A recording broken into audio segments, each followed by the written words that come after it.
Hello student, स्वागत है आपका जेपी साइंस क्लासेस में। तो कैसे हैं आप सब? आप लोग की तैयारी कैसी चल रही है? उम्मीद है कि आपकी तैयारी अच्छी चल रही होगी, आप लोग तैयारी अपना अच्छे से कर रहे होंगे। तो देखिए, आज हम लेकर आए हैं क्लास 10th का साइंस का एक चैप्टर विद्युत धारा। क्या लेकर आए हैं? विद्युत धारा। तो आज हम पढ़ने वाले हैं, यानी फिजिक्स का आपका जो देखिए तो क्लास 10th में फिजिक्स दो पार्ट में है। पहला आपका है प्रकाश, दूसरा है विद्युत। तो आज हम फिजिक्स का जो दूसरा वाला चैप्टर है आपका विद्युत, यानी विद्युत वाले पार्ट से पहला चैप्टर लेकर आए हैं जिसका नाम है विद्युत धारा।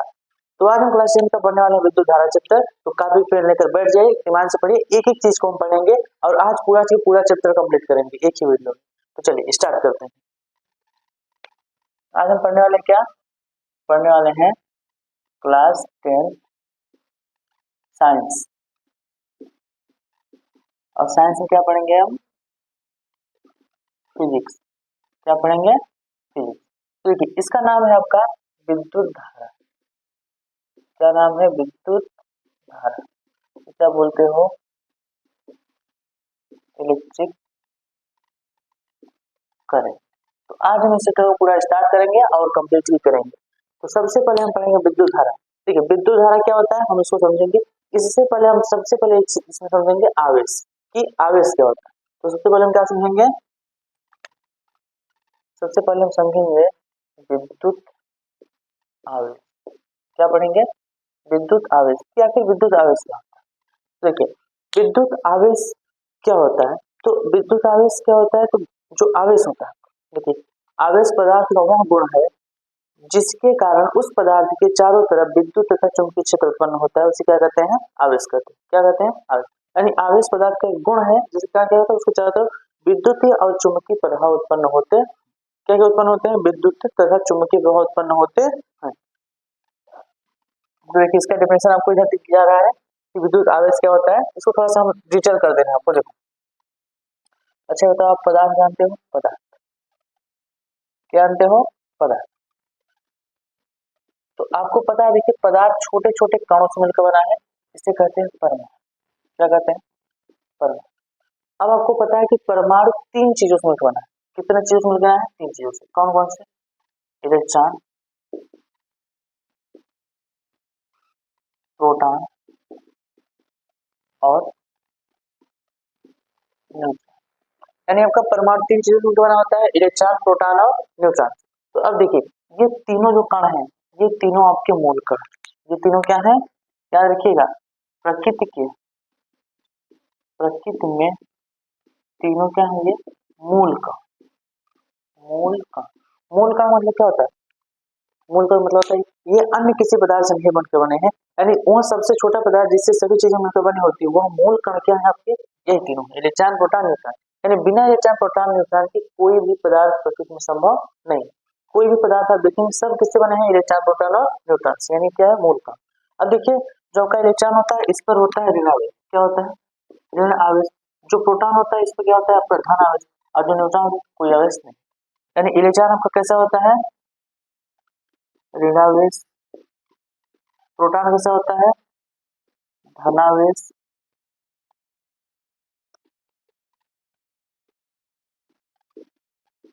धनावेश।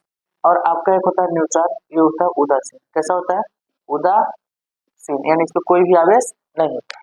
तो देखिए, आप आवेश समझ गए। विद्युत आवेश क्या होते हैं? विद्युत आवेश देखिए, परमाणु क्या होते हैं? पदार्थ।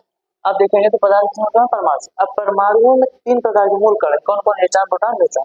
जिसमें इलेक्ट्रॉन पर आपका ऋणावेश है, प्रोटॉन पर धनावेश है, न्यूट्रॉन पर कोई भी आवेश नहीं। अब इसके बाद हम पढ़ते हैं कि आवेश अपने पढ़ लिया। आवेश के आपका डेफिनेशन पढ़ लिए। देखिए, आवेश अगर आप देखेंगे, जो आपका आवेश होता है, आवेश को क्यू से, देखिए, कैपिटल क्यू भी आप लिख सकते हैं, स्मॉल क्यू लिख सकते हैं, दोनों से होता है। कैपिटल क्यू भी होता है, स्मॉल क्यू भी होता है। क्यू से प्रदर्शित करते हैं। किससे प्रदर्शित करते हैं? क्यू से प्रदर्शित करते हैं। यह क्या है? यह एक अदिश राशि। कैसी राशि है? अदिश राशि है जिसका मात्रक जिसका मात्रक कूलाम होता है। क्या होता है? कूलाम। इसका मात्रक क्या होता है? कूलाम। इसको सी से प्रदर्शित करते हैं, कूलाम होता अब देखिए आपका आवेश है क्यू का सूत्र होता है क्यू बराबर होता है एन, इसका सूत्र क्या होता है क्यू बराबर होता है एन ई। यहाँ पर आपका देखिए क्यू क्या है, क्यू आपका है आवेश, एन क्या है और ई क्या है। तो याद रखिए जो एन है आपका एन, ये है इलेक्ट्रॉनों की संख्या और ई क्या है, ई आपका है इलेक्ट्रॉन पर आवेश। देखिए आपने यहाँ लिखा है इलेक्ट्रॉन कैसा होता है ऋणावेश होता है, लेकिन कितना होता है, तो इलेक्ट्रॉन का जो आवेश होता है वो होता है 106 गुणे 10 घात माइनस 19 कूलम। कितना आवेश होता है 106 गुणे 10 घात माइनस 19 कूलम। याद रखोगे आप, इलेक्ट्रॉन का ऋणावेश होता है और उस द्रव्यमान का मान कितना होता है 106 गुणे 10 घात माइनस 19 कूलम। इसी प्रकार प्रोटॉन का आपका धनावेश, प्रोटॉन क्या होता है धनावेश। और दूसरी बात याद रखोगे, प्रोटॉन में धनावेश होता है तो देखिए सिर्फ ये ऋणावेश यानी माइनस होता है प्लस होता है, बाकी इसका भी मान उतना होता है यानी 106 गुणे 10 घात 19 कूलम ही होता है, लेकिन ये धनावेश होता है ऋणावेश। ऋणावेश ये है और इसका कोई आवेश होता ही नहीं, तो इसको आप एकदम अच्छे समझ लो। जब क्या है आवेश, तो आवेश आपको समझ में आएगा। अब इसके बाद आता है आवेश के प्रकार। क्या आता है आवेश के प्रकार, कि आवेश के प्रकार क्या होते हैं, तो हम पढ़ेंगे अब क्या आवेश के प्रकार। देखिए अब हम पढ़ेंगे आवेश के प्रकार, कि आवेश के कितने प्रकार। तो आवेश से देखिए हम आपको पहले बता देंगे आवेश कितने प्रकार है। ऋणावेश लिखे धनावेश, यानी आवेश के दो प्रकार होते हैं। आवेश कितने प्रकार होते हैं, आवेश के दो प्रकार होते हैं। कितने प्रकार होते हैं, दो प्रकार। कौन कौन से, एक होता है आपका देखिए धनावेश, एक क्या होता है धनावेश, क्या होता है धनावेश, यानी आपका क्या है पहला है धना। आवेश के दो प्रकार होते हैं, एक होता है धनावेश, एक होता है ऋणावेश। अब देखिए जो धनावेश होता है वो कहाँ से आता है और जो ऋणावेश होता है वो कहाँ से आता है, तो इन दोनों को समझने के लिए ही आपको हम यहाँ पर ये बताएं क्या परमाणु। तो देखिए जो आपका परमाणु उसमें कौन कौन चीज होते हैं, इलेक्ट्रॉन प्रोटॉन। देखिए कैसे होते हैं, होते कैसे हैं, तो जो आपका परमाणु ये कैसा होता है, परमाणु आपका होता है इस तरीके से कि केंद्र में होता है आपका नाभिक, नाभिक में आपका होता है प्रोटॉन और न्यूट्रॉन, और इसके चारों क्या होते हैं कुछ निश्चित कक्षक होते हैं, इसमें इलेक्ट्रॉन चक्कर, इलेक्ट्रॉन क्या करते हैं चक्कर।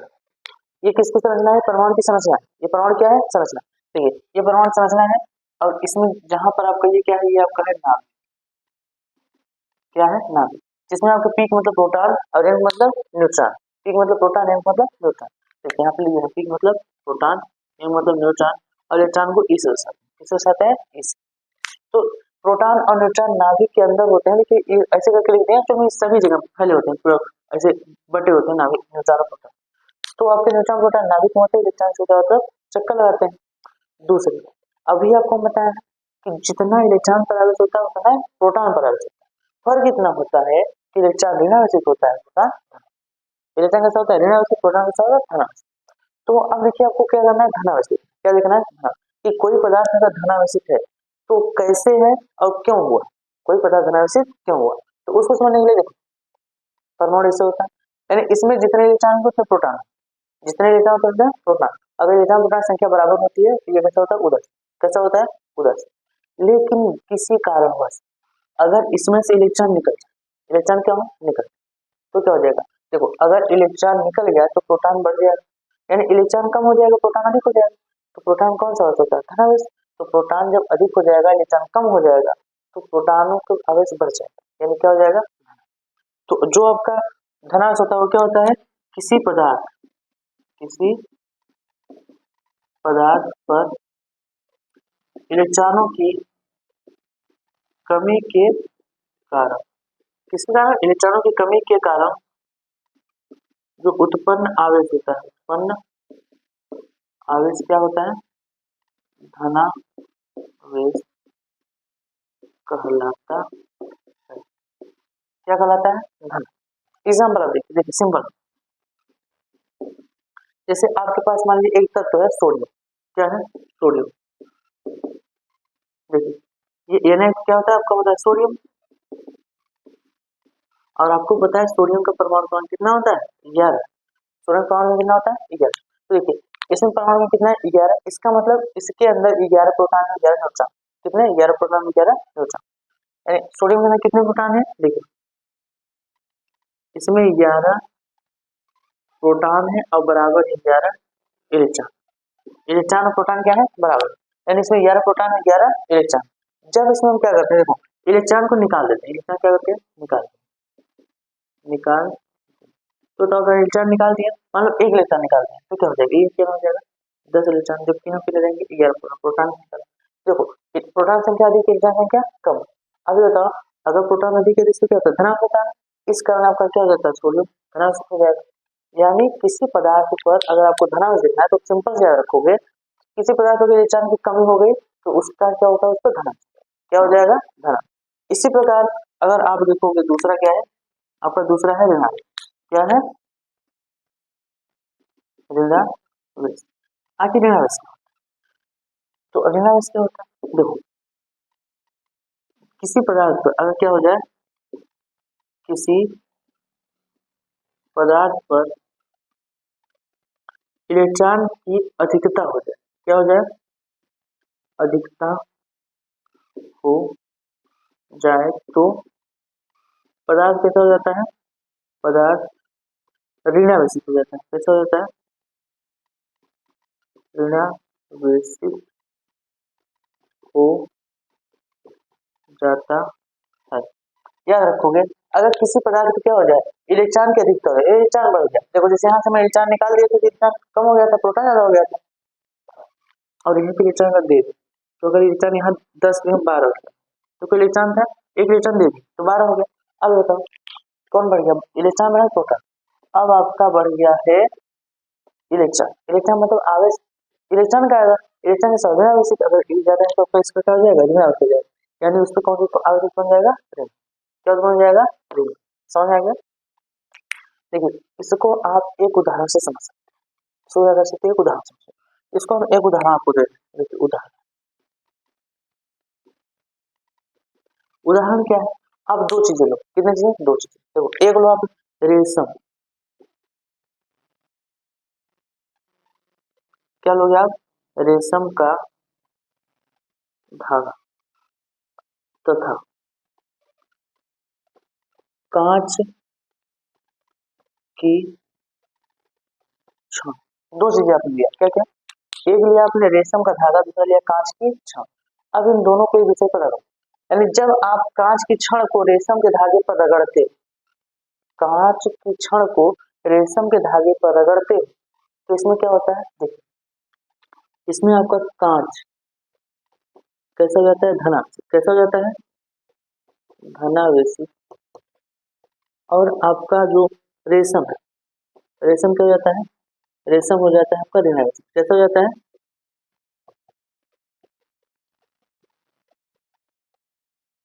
ऋण। ऐसा क्यों हुआ, तो देखिए कांच पर से इलेक्ट्रॉन निकल कर चले जाते हैं किस पर, रेशम पर, कांच पर से इलेक्ट्रॉन निकल कहां चले जाते हैं, रेशम पर। अब ध्यान देखो जब कांच पर से इलेक्ट्रॉन निकल रेशम चले जाएंगे तो ये बताओ यहाँ पर इलेक्ट्रॉन क्या हो जाएगा, कम हो जाएंगे, और यहाँ पे इलेक्ट्रॉन क्या होंगे, ज्यादा हो जाएंगे।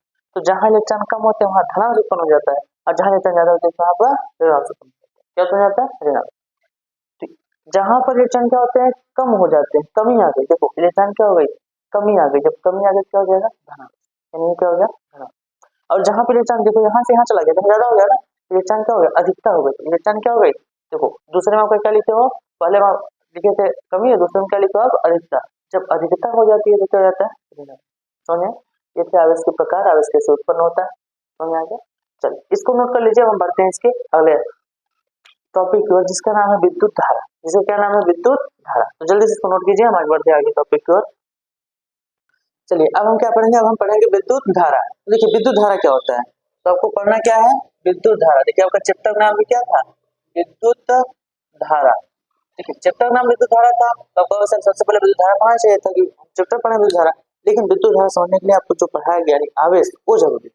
अब देखिए आपको पढ़ना क्या, विद्युत धारा, कि विद्युत धारा क्या होता है। देखो आवेशों के प्रवाह दर को ही विद्युत धारा कहते हैं। इसकी परिभाषा क्या होती है, आवेशों के प्रवाह दर को, आवेशों के प्रवाह दर को विद्युत धारा क्या कहते हैं, विद्युत धारा कहते हैं। और इसे इसे आई, स्मॉल आई से प्रदर्शित करते हैं, प्रदर्शित करते हैं तथा इसका मात्रक, इसका एसआई मात्रक, एसआई मात्रक एम्पियर होता है। क्या होता है? एम्पियर। एम्पियर को कैपिटल एस से प्रदर्शित करते हैं, एम्पियर होता है। देखिए आखिर विद्युत धारा होता है, तो विद्युत धारा क्या है? आवेशों के प्रवाह दर को विद्युत धारा कहते हैं, यानी आवेशों का जो प्रवाह होता है उसकी दर को क्या कहते हैं? विद्युत धारा कहते हैं। इसे स्मॉल आई से प्रदर्शित करते हैं और इसका जो एसआई मात्रक होता है, कौन सा मात्रक? एसआई मात्रक क्या होता है? एम्पियर। एम्पियर को कैपिटल ए से प्रदर्शित करते हैं। अब देखिए आपने क्या लिखा, विद्युत धारा परिभाषा के अनुसार अगर आप देखेंगे तो आपका धारा क्या है? धारा बराबर होगा आवेश बटे समय। तो देखिए क्या हो गया? आवेशों के प्रवाह दर, आवेशों के प्रवाह दर क्या कहते हैं? धारा कहते हैं। या धारा को आप लिख सकते हो आई बराबर, देखो आवेश को क्यू लिखते हो, समय को टी, तो क्या हो जाएगा? आई बराबर क्यू अपान टी। ये फॉर्मूला होगा नहीं? यानी आपका धारा क्या होगा? आई बराबर क्यू अपान टी। समझ आ गया? देखिए यहां से अगर आप देखो किसका मतलब क्या होता है? कूलाम प्रति सेकेंड। क्या होता है? कूलाम प्रति सेकेंड। देखिए कूलाम प्रति सेकेंड ही एम्पियर के बराबर होता है। किस बराबर होता है? एम्पियर। यानी कूलाम प्रति सेकेंड किस बराबर होता है? एम्पियर के बराबर होता है। दूसरी बात, अभी आपने पढ़ा कि Q बराबर होता है या नहीं। आपने क्या पढ़ा? Q बराबर होता है या नहीं? तो Q का सम सोल्व क्या हो जाएगा? I बराबर एन ई अपान टी। तो याद रखो आप, ये भी सूत्र होता है, क्योंकि ये सूत्र भी, इस सूत्र पर सवाल आपके पूछे जाते हैं। देखिए कभी कभी ऐसा होता है कि आपको आवेश नहीं देता, आवेश स्थान आपको इलेक्ट्रॉनों की संख्या देता है और कहता है धारा बताओ, तब आप इस फॉर्मूला यूज करके क्या बताओगे? I बराबर एन ई अपान टी। इससे आप निकाल सकते हो किसका मान? धारा। समझ आ गया? ये आपका क्या था? विद्युत धारा। क्या था? विद्युत धारा। अब विद्युत धारा के बाद हमारा अगला टॉपिक आता है विद्युत विभव। विद्युत धारा क्या आता है? विद्युत विभव। तो अब हम देखेंगे क्या? विद्युत विभव। चलिए देख लेते हैं क्या देखेंगे। अब हम देखेंगे विद्युत विभव कि आखिर विद्युत विभव क्या होता है। तो देखिए विद्युत विभव क्या होता है? एकांक आवेश को, यानी जो आवेश आप पढ़े होते, एकांक आवेश को विद्युत क्षेत्र में लाने में जो किया गया कार्य होता है, यानी एकांक आवेश को विद्युत क्षेत्र में अनंत से लाने में किया गया कार्य क्या होता है? आपका विद्युत विभव होता है। आपको परिभाषा दिख रहा है, आप परिभाषा देख सकते हैं। देखिए अब परिभाषा आपको वहां दिख रहा है, परिभाषा वहां से लिख लीजिए, हम आपको यहाँ डायरेक्ट समझा देते हैं। देखिए आपके पास एक आवेश है, क्या है? एक आवेश, एक आवेश मान लीजिए आपके पास एक आवेश है Q, जिसे अनंत से, कहां से? अनंत से विद्युत क्षेत्र में लाने में जो किया गया कार्य, किया गया कार्य वो है W। क्या किया गया कार्य का है? W। तो आपका विद्युत विभव क्या होगा? अभी आप लिखे हो कि एकांक आवेश, देखो एकांक आवेश को अनंत से, कहां से? अनंत से विद्युत क्षेत्र में लाने में जो किया गया कार्य है W, आपका किया गया कार्य आपका जो है W, वही क्या होता है? विद्युत विभव। यानी आप लिख सकते हो कि विभव बराबर क्या होगा? देखिए आपका जो विभव है, विभव बराबर होगा किया गया कार्य, यानी किया गया कार्य बटे आवेश। क्या होगा? किया गया कार्य बटे आवेश। अब देखिए ये आपका क्या होगा? विभव। तो विभव को आप दर्शाते हैं V से, किस दर्शाते हैं? V से। तो V बराबर हो जाएगा W अपान Q। V बराबर क्या हो जाएगा? W अपान Q। तो आप याद रखोगे विभव किससे दर्शाते हैं? V से दर्शाते हैं। अब यहाँ क्या होता है? W अपान Q। चलिए इस चीजों को आप थोड़ा सा डिटेल में समझ लीजिए। देखिए जो आपका विद्युत विभव, विद्युत विभव को कैपिटल V से प्रदर्शित करते हैं, कैपिटल V से प्रदर्शित करते हैं। किससे प्रदर्शित करते हैं? कैपिटल V से। तो आपका विद्युत विभव क्या हो गया? V से प्रदर्शित करते हैं। देखिए अब इसलिए आपको यहाँ पर लिखे हैं, V लिखे हैं। दूसरी बात, अच्छा तो अब इसका मात्रक क्या होगा? देखो आपको पता हो गया कि विभव क्या होता है? कार्य बटे आवेश। इसका मात्रक क्या होगा? देखिए कार्य का मात्रक होता है जूल, आवेश का मात्रक होता है कूलम। यानी इसका मात्रक क्या होगा? इसका मात्रक क्या होता है? इसका मात्रक होगा आपका जूल प्रति कूलम। क्या होगा? जूल प्रति कूलम। अब आप याद रखोगे कि जो जूल प्रति कूलम, देखिए जूल प्रति कूलाम। आप ऐसे लिख सकते हो, चलिए हिंदी में लिख दे रहे हैं, जूल प्रति कूलाम आपका बराबर होता है वोल्ट। किसका बराबर होता है? वोल्ट। याद रखोगे, यानी इसका मात्रक होता है वोल्ट। मात्रक क्या होता है? वोल्ट। देखो जूल प्रति कूलाम होता है, जूल प्रति कूलाम को कहा जाता है वोल्ट। क्या कहा जाता है? वोल्ट। यानी आपका जो विद्युत विभव उसका मात्रक क्या हो गया? वोल्ट। विद्युत विभव मात्रक क्या हो गया? वोल्ट। समझ में आ गया? ये आपका क्या था? विद्युत विभव। क्या था? विद्युत विभव। इसके बाद देखिए, विद्युत विभव जैसा एक और आता है, एक और राशि आती है, इससे पढ़ना है, उसका नाम है विद्युत विभवांतर। उसका क्या नाम है? विद्युत विभवांतर। ठीक है, आप विद्युत विभवांतर समझ जाएंगे तुरंत, बस थोड़ा ध्यान देने की जरूरत है कि विद्युत विभवांतर, देखो विद्युत विभवांतर आप पढ़ने से पहले, इसका परिभाषा पढ़ने से पहले इस तरह शब्द को समझो। देखो विद्युत विभवांतर, देखो इसमें दो शब्द, एक है विभव, एक है अंतर। यानी विभवांतर पूरा मतलब क्या होगा? देखिए इसका मतलब क्या है, इसमें दो शब्द हैं, एक है विभव और दूसरा है अंतर। तो विभव और अंतर को मिला दिया, क्या बन गया? विभवांतर। यानी जो विभव में अंतर होता है उसी बोलते हैं विभवांतर। क्या बोलते हैं? विभवांतर। अब विभवांतर क्या होगा? विभव में जो अंतर है उसे क्या बोलते हैं? विभवांतर। यानी अब विभव अंतर कब होगा? अब बताओ अंतर कब होता है?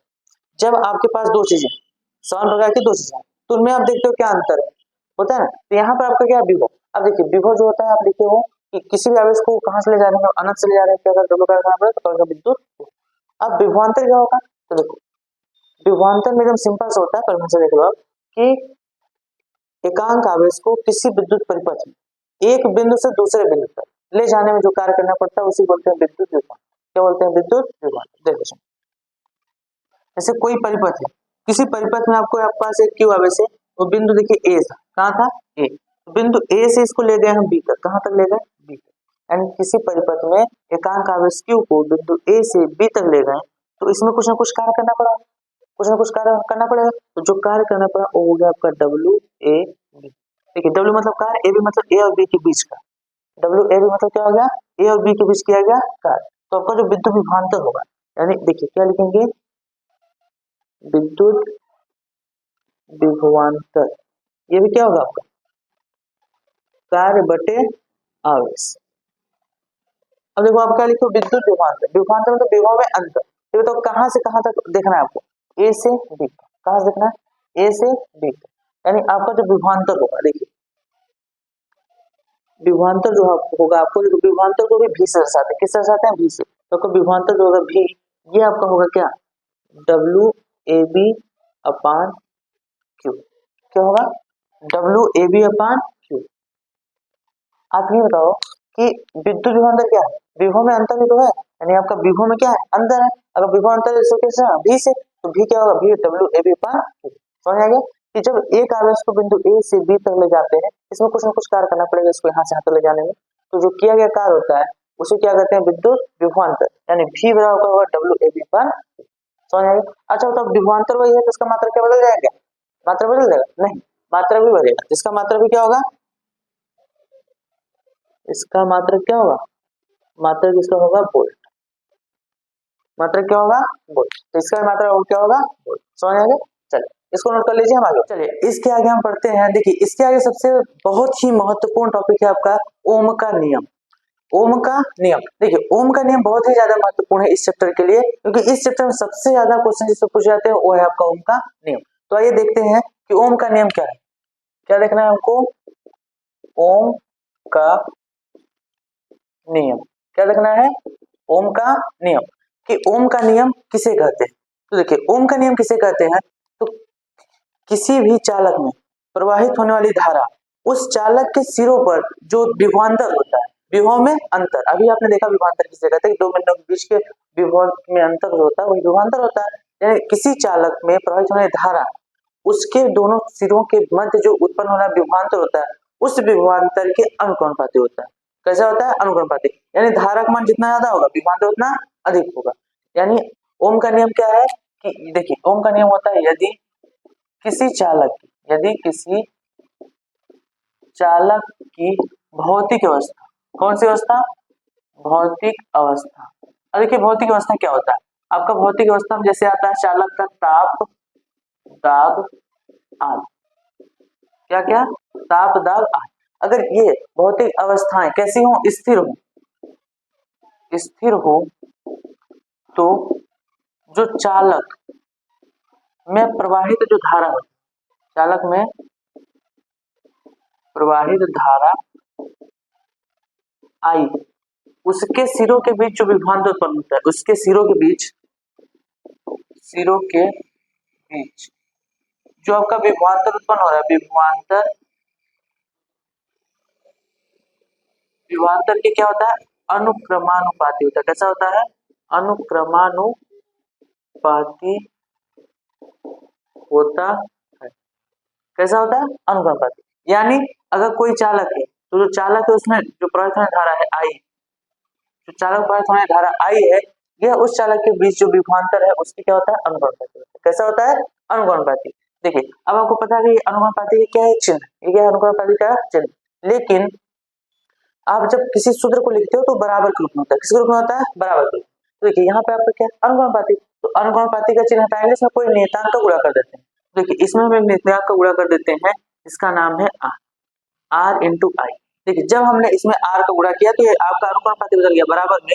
अब ये आपका हो गया, सूत्र बन गया v बराबर आर आई। क्या हो गया, v बराबर आर आई।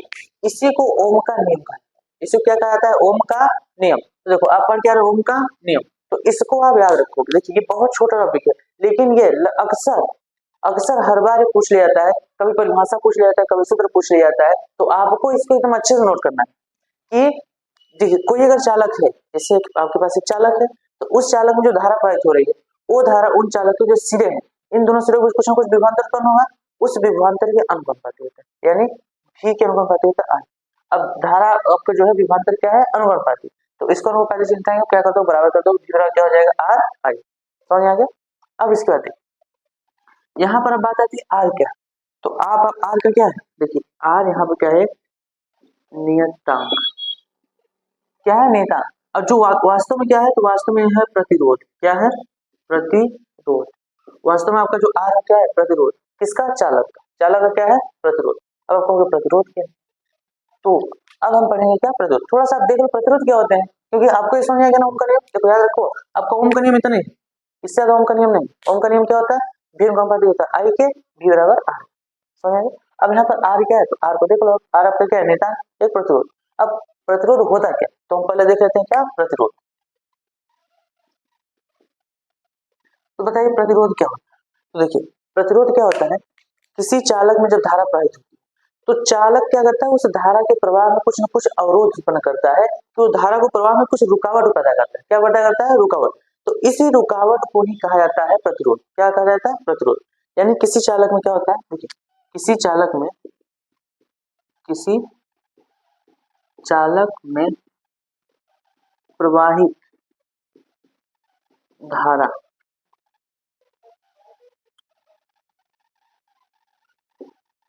का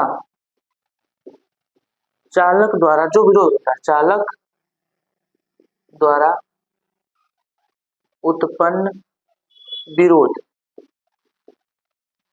को क्या कहते हैं, विद्युत प्रतिरोध कहते हैं। क्या कहते हैं, विद्युत प्रतिरोध। क्या कहते हैं, विद्युत प्रतिरोध कहते हैं। हाँ क्या कहते हैं, विद्युत प्रतिरोध कहते हैं। यानी किसी चालक में जो प्रवाहित धारा है, वो धारा जब प्रवाहित होती है तो चालक उसको कुछ ना कुछ रोकता है। क्या करता है, रोकता है। तो जो रोक रहा है, इसी को, जो चालक का एक गुण है कि धारा के प्रवाह को कुछ ना कुछ रोकता है, तो इसे क्या कहते हैं, विद्युत प्रतिरोध, यानी प्रतिरोध। क्या कहते हैं, प्रतिरोध। अब आप इसे देख रहे हो किसे किसे प्रश्न करते हैं, इसे कैपिटल आर से प्रदर्शित करते, किससे प्रदर्शित करते हैं, कैपिटल आर से। अब ये बताओ समझ में आ गया, आर बराबर आप यहाँ से निकाल सकते हो कि आर बराबर क्या हो। देखो अगर आपको आर मान निकालना है तो आर पछाड़ कर दोगे। देखो यहाँ पर है क्या, v बराबर आपका है आर आई। अगर आप आर का मान निकालोगे तो आई क्या करोगे, पछाड़ कर दोगे, तो देखो आर बराबर क्या आएगा, आर बराबर आएगा v बटे आई। क्या होगा, v बटे आई। क्यों, क्योंकि देखो आई आर के साथ क्या था, गुणा में था, बट जब बराबर हो जाएगा बटे हो जाएगा, तो आर बराबर क्या होगा, v बटे आई। क्या हो गया, v बटे आई। ये आपका हो गया आर। अब देखो ये आर का क्या सूत्र होगा, तो क्या आप इससे बता सकते हो इसका मात्रक क्या होगा। तो देखो इसका मात्रक अब क्या होगा, कि प्रतिरोध का मात्रक क्या होगा। तो अगर आपको प्रतिरोध की मात्रा रखना है, देखो प्रतिरोध का मात्रा कि प्रतिरोध का मात्रा क्या होगा। तो देखो आपके पास सूत्र है, आप इस सूत्र से निकाल सकते हो। तो प्रतिरोध जो मात्रा आपका होगा, देखो इसका मात्रा क्या होगा, है क्या, ऊपर आपका देखो विभवांतर है बटे क्या है धारा। तो विभवांतर मात्रा क्या होता है, विभवांतर मात्रा होता है वोल्ट, क्या होता है वोल्ट, बटे धारा का मात्रा होता है एम्पियर, क्या होता है एम्पियर। तो देखो वोल्ट प्रति एम्पियर जो होता है आपका, यही आपका किसका मात्रक होता है, प्रतिरोध का। और वोल्ट प्रति एम्पियर को कहा जाता है ओम, क्या कहा जाता है ओम। याद रखो अब कि वोल्ट प्रति एम्पियर को कहा जाता है ओम, और ओम को इस चिन्ह द्वारा दर्शाया, किसको दर्शाता है, इस चिन्ह, ये आपका किसका चिन्ह है, ये ओम का चिन्ह है, इसका मात्रक ओम होता है और इसको ओम से दर्शाया। समझ आ गया, ये आपका क्या था प्रतिरोध, क्या था प्रतिरोध। और सबसे महत्वपूर्ण आपका क्या है ओम का नियम। तो आप ओम का नियम कतई नहीं भूलना, आपको ओम का नियम तो एकदम अच्छे से पढ़कर जाना है। इस पर आपका कभी क्वेश्चन आता है तो नॉर्मली इसका परिभाषा पूछ लेता है, कभी इस पर सवाल आता है तो इसी नॉर्मल इसी सवाल इसी पर सूत्र पर सवाल आएंगे। इसमें से आपको 2 का मान दे देगा, आई का मान दे देगा, आर का मान दे देगा, विभवांतर पूछ लेगा। तो इसको आप कंफर्म करके जाओ, समझ आ गया, चलिए इसको नोट कर लीजिए, हम आगे बढ़े। देखिए इसके आगे हम क्या देखेंगे, इसके आगे हम देख लेते हैं कि प्रतिरोध जो था आपका कैसे चालक का गुण था, किसका गुण था चालक का। तो प्रतिरोध किन किन बातों पर निर्भर करता है हम इसको देख लेते हैं। तो हम क्या देखने वाले हैं, प्रतिरोध की निर्भरता, क्या देखने वाले हैं, प्रतिरोध की निर्भरता, कि प्रतिरोध किन किन चीजों पर निर्भर करता है। जो का आर था, यानी प्रतिरोध आपका क्या था आर, ये किन किन चीजों पर निर्भर करता है। तो देखिए अभी आपने देखा कि चालक होता है, यानी अगर आपके पास एक चालक है, देखिए यहाँ पर क्या है एक चालक, ये क्या है, देखिए ये आपका एक चालक, ये क्या है, ये आपका एक चालक है। अब देखिए एक्चुअल में दोनों तरफ से बराबर है, ऐसा नहीं कि मोटा पतला है, आपका सभी जगह समान होना चाहिए। ये एक चालक, तो इस चालक में धारा आई प्रवाहित होती है, क्या प्रवाहित होती है आई। अब इस चालक का कुछ ना कुछ प्रतिरोध होता है आर, इस चालक क्या होता है प्रतिरोध होता है आर। तो देखियो प्रतिरोध कैसे होता है, तो देखो इस चालक की लंबाई कुछ ना कुछ होगी, इसकी लंबाई मान लेते हैं यल, कितना है यल, यानी इस चालक की लंबाई क्या है यल है। और इसका देखिए ये अनुप्रस्थ क्षेत्रफल है, अनुप्रस्थ क्षेत्रफल ए, क्या है अनुप्रस्थ क्षेत्रफल ए। तो जो आपका प्रतिरोध होता है ये 2 बातें, कितने बातों पर 2 बातें, पहला इस चालक की लंबाई पर, दूसरा चालक के क्षेत्रफल, दोनों बातों पर निर्भर करता है। तो देखो जो प्रतिरोध की निर्भरता, पहला पॉइंट क्या है आपका, जो प्रतिरोध होता है, प्रतिरोध वह चालक के लंबाई की क्या होता है, लंबाई के अनुक्रमानुपाती होता है, होता कैसा होता है अनुक्रमानुपाती। अब देखो अनुक्रमानुपाती मतलब होता है आपका आर अनुक्रमानुपाती होगा किसके यल, किसके अनुक्रमानुपाती होगा यल, यानी कि इस चालक की लंबाई जितना अधिक होगी, ध्यान सुनिएगा कि इस चालक की लंबाई जितना अधिक होगी प्रतिरोध उतना अधिक होगा, और इस चालक की लंबाई जितना छोटी होगी उतना प्रतिरोध क्या होगा कम। यानी प्रतिरोध की अगर आपको देखना है तो आपका अगर चालक बहुत बड़ा देखा होगा, यानी अगर एक तार जैसे आपको देखो ध्यान समझो, आपको क्या करना है यहाँ से मान लीजिए आपको यहाँ से 10 मीटर दूर पे आपको लाइन ले जाना है, तो आप चालक ले जाओगे तो छोटा चालक लगाओगे, तो इसमें आपका प्रतिरोध कम होगा, तो इससे क्या होगा वहां धारा पहुंच जाएगी। लेकिन यही अगर आप यहाँ से लाइट लगाए और यहाँ से 2 किलोमीटर दूर ले जा रहे हो और वहां पर आप लगा रहे हो, तो वहां पर इतना प्रतिरोध बढ़ जाएगा कि हो सकता है धारा पहुंचे, अब पहुंचेगा भी तो बहुत मान उसका कम होगा। यानी आपका जो प्रतिरोध होता है, प्रतिरोध चालक की लंबाई क्या होता है अनुपात। दूसरा बात क्या होता है क्षेत्रफल। अब दूसरा क्या है आपका क्षेत्रफल। तो देखो जो आपका प्रतिरोध है, प्रतिरोध आपका वो क्षेत्रफल के, किसके चालक के क्षेत्रफल के, चालक के अनुप्रस्थ क्षेत्रफल के, क्षेत्रफल के अनुक्रमानुपाती, कैसा होता है अनुक्रमानुपाती होता है, कैसा होता है अनुक्रमानुपाती, यानी जो प्रतिरोध है चालक के अनुप्रस्थ क्षेत्रफल के अनुक्रमानुपाती। एक मिनट देखिए आपका जो चालक है प्रतिरोध के अनुप्रस्थ क्षेत्रफल की व्युत्क्रमानुपाती, देखो आपका जो प्रतिरोध चालक के अनुप्रस्थ क्षेत्रफल के व्युत्क्रमानुपाती होता है। कैसा होता है? व्युत्क्रमानुपाती। यानी देखो चालक की लंबाई कैसा था? अनुक्रमानुपाती, जबकि प्रतिरोध जो आपका है उस क्षेत्रफल के क्या होता है? व्युत्क्रमानुपाती होता है। कैसा होता है? व्युत्क्रमानुपाती। यानी प्रतिरोध चालक के अनुप्रस्थ क्षेत्रफल के व्युत्क्रमानुपाती होता है। इस क्षेत्रफल कैसा होता है? व्युत्क्रमानुपाती। कैसा होता है? व्युत्क्रमानुपाती। तो देखो यहाँ पर आर व्युत्क्रमानुपाती किसके? क्षेत्रफल।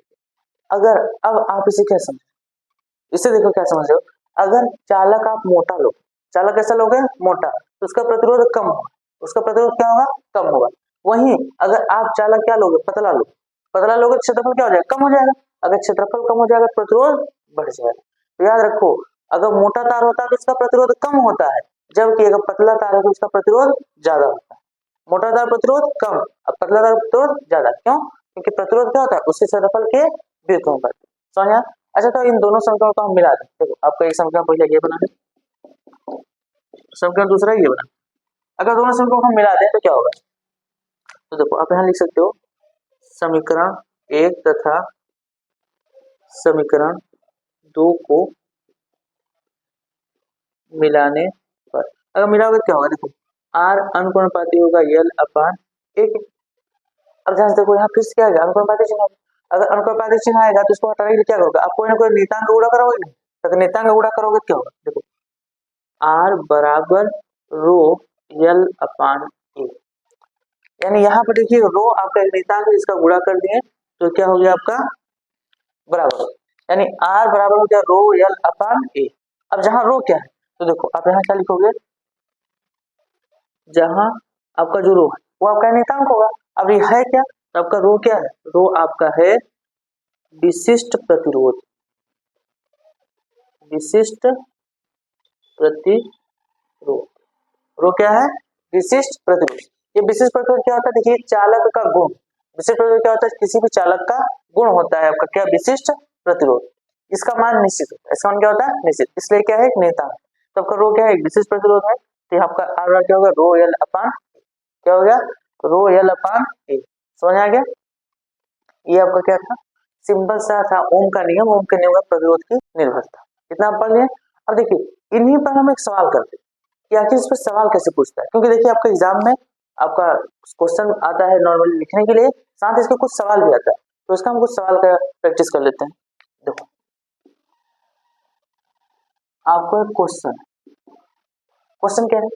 क्वेश्चन ये है किसी चालक में 5 एम्पियर, देखिए एक मतलब एम्पियर की धारा धारा प्रवाहित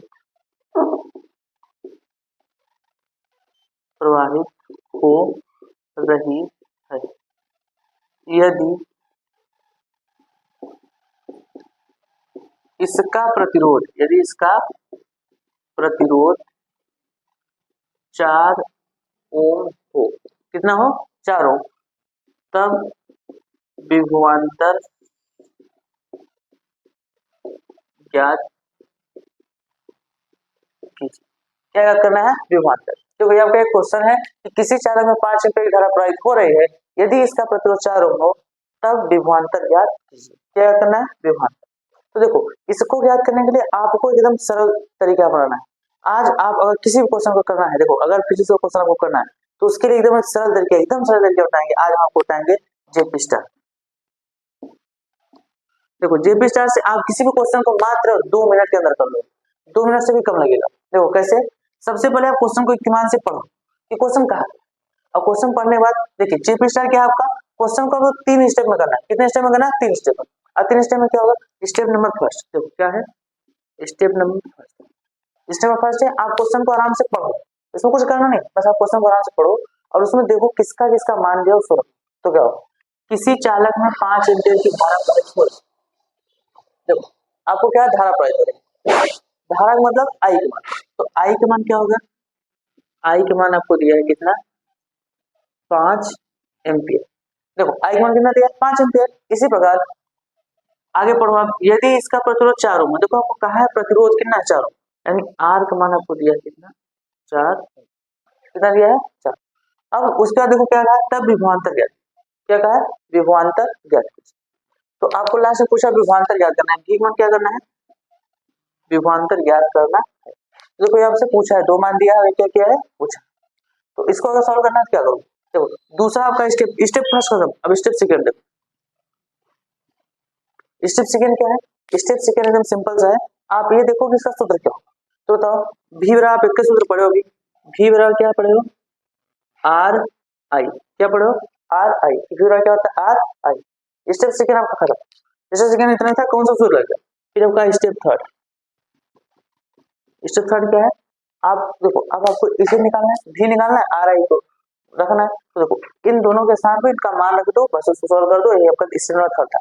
तो क्या करोगे, भी बराबर देखो आर का मान कितना है 5 गुणे आई का मान 4, तो क्या हो जाएगा, भी बराबर 4 पंचे 20, और इसका मतलब क्या होगा वोल्ट। तो आपका आ गया आंसर, भी बराबर क्या होता है 20 वोल्ट। सिंपल से आपका 3 स्टेप में होगा कि नहीं, चलिए इसको नोट कर लीजिए। अब आगे इसके बढ़ते हैं आगे, चलिए इसके आगे हम क्या पढ़ते हैं, हम पढ़ते हैं प्रतिरोधों का संयोजन, कि प्रतिरोधों का संयोजन क्या होता है। देखो अब आपको क्या पढ़ना है, अब पढ़ना है प्रतिरोधों का संयोजन, प्रतिरोधों का संयोजन, कि हम प्रतिरोधों को कैसे जोड़ते हैं। देखिए जब आपके पास एक से अधिक प्रतिरोध होंगे तो उनको हम कैसे जोड़ें, तो प्रतिरोधों का जो संयोजन होता है 2 प्रकार से होता है, कितने प्रकार से होता है, देखो आपका प्रतिरोधों का संयोजन का जो संयोजन होता है वो 2 प्रकार का होता है, 2 प्रकार से होता है। देखिए कौन कौन सा होता है, तो आपका सिंपल एकदम, पहला होता है समांतर क्रम, क्या होता है समांतर क्रम, और दूसरा आपका होता है श्रेणी, क्या होता है श्रेणी। अब आपको याद क्या रखना है, समांतर क्रम और श्रेणी क्रम, इन 2 प्रकार के संयोजन होते हैं, हम इन्हीं को देखेंगे। तो देखो सबसे पहले हम क्या पढ़ेंगे, श्रेणी क्रम संयोजन, फिर क्या पढ़ेंगे समांतर क्रम। पहले हम क्या पढ़ोगे, श्रेणी क्रम, फिर क्या पढ़ोगे समांतर। तो चलिए स्टार्ट करते हैं। तो पहला हमारा क्या होगा, पहला होगा श्रेणी क्रम संयोजन, क्या होगा श्रेणी क्रम संयोजन। क्या कि श्रेणी क्रम संयोजन होता है कैसे, तो चलिए इसको देखिए बोर्ड पर। इसके पहले आप एक चीज और समझ लीजिए कि प्रतिरोधों को कैसे बनाया जाता है। तो देखो अगर किसी तार में देखिए एक चालक है, इसमें जहां प्रतिरोध होता है उसको प्रतिरोध को इस तरीके से दर्शाया जाता है,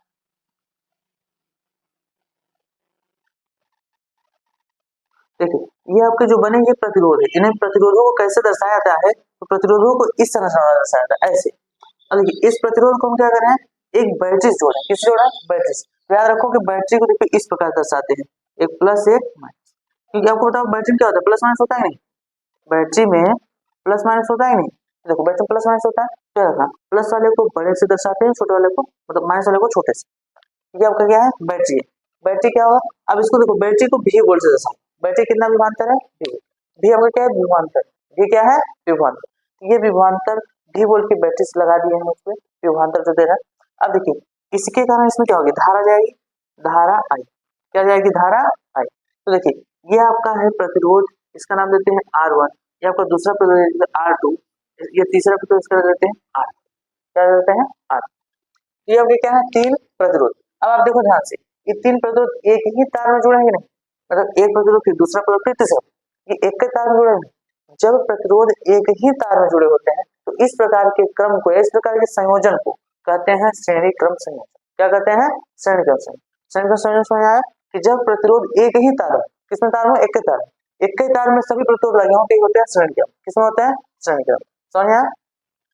इसके बाद एक चीज बहुत ज्यादा महत्वपूर्ण, उसको ध्यान दो, देखो सभी प्रतिरोधों के सिरों पर कुछ ना कुछ विभवांतर होता है, क्या होता है विभवांतर, सभी प्रतिरोधों के सिरों क्या होता है, कुछ ना कुछ विभवांतर होता है। देखिए इस प्रतिरोध के सिरों विभवांतर क्या होगा V1, इस सिरों प्रतिरोध V2, इसके V, क्योंकि अभी आप देखे थे कि किसी चालक में जब धारा प्रवाहित हो रही थी तो उसमें V बराबर IR थी, तो उसमें R आपका क्या था प्रतिरोध था, अब विभवांतर था दोनों के सिरों के बीच, तो वैसे ही यहाँ देखिए आपका क्या प्रतिरोध, इस प्रतिरोध के दोनों के बीच जो सिरों का विभवांतर होगा क्या होगा V, इन दोनों के बीच कुछ ना कुछ होगा V, इन दोनों के बीच कुछ ना कुछ होगा। अब कोई प्रतिरोध अलग अलग है इसलिए ये विभवांतर भी क्या होंगे अलग। अब यहाँ पर आपको एक बहुत ज्यादा इंपॉर्टेंट चीज है, इसको आप नोट करके रख लो, जो आपको बहुत ज्यादा काम देगी, नोट में करके लिखोगे आप। देखो आपका जो श्रेणी क्रम होता है, कौन सा क्रम? श्रेणी क्रम।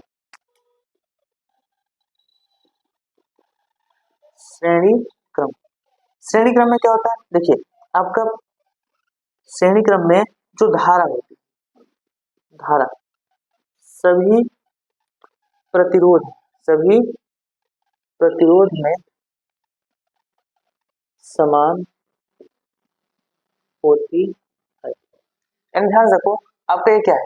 पहला प्रतिरोध है, दूसरा प्रतिरोध है, तीसरा प्रतिरोध, ये तीनों प्रतिरोध एक ही तार में जुड़ा है नहीं, यानी जो धारा यहाँ जा रही है उसमें भी जाएगी, इसमें भी जाएगी, इसमें भी जाएगी, तीनों में जाएगी नहीं। देखिए धारा है, ये क्या है? धारा, धारा क्या जाएगी? इसमें भी जाएगी, इसमें भी जाएगी, इसमें, सभी में धारा समान है, सभी में धारा वही जा रही है। अगर वही जा रही है तो आपकी धारा क्या होगी? धारा समान।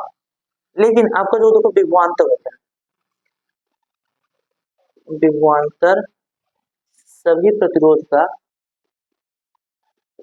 सभी प्रतिरोध का अलग होता है, यानी असमान। कैसा होता है? असमान होता है। कैसा होता है? असमान। यानी यहाँ का विभवांतर कुछ है, यहाँ का कुछ है, यहाँ का कुछ है। इसको लिखिए V1 V2, ये आपका बहुत ज्यादा महत्वपूर्ण है, इसको आप याद ही रखो, ठीक है। अब चलिए हम इसको देख लेते हैं आगे क्या। तो सबसे पहले आप ये बताओ, अभी आप पढ़े हो क्या? ओम का नियम। क्या पढ़े हो? ओम का। तो आप यहाँ लिखोगे ओम के नियम से। किसके नियम से?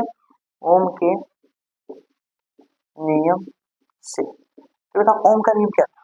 अभी आपका ओम का नियम पढ़े हो, V बराबर आई, आर आई लिखो, आई आर लिखो, दोनों मतलब है, गुणा है, चाहे आपका आई गुणा मतलब है, आर को गुणा करो, दोनों मतलब है। तो V बराबर क्या हो गया? आर आई। अब ध्यान से इनके सिरों के बीच विभवांतर का V1, तो अगर आप V1 निकालो तो क्या होगा?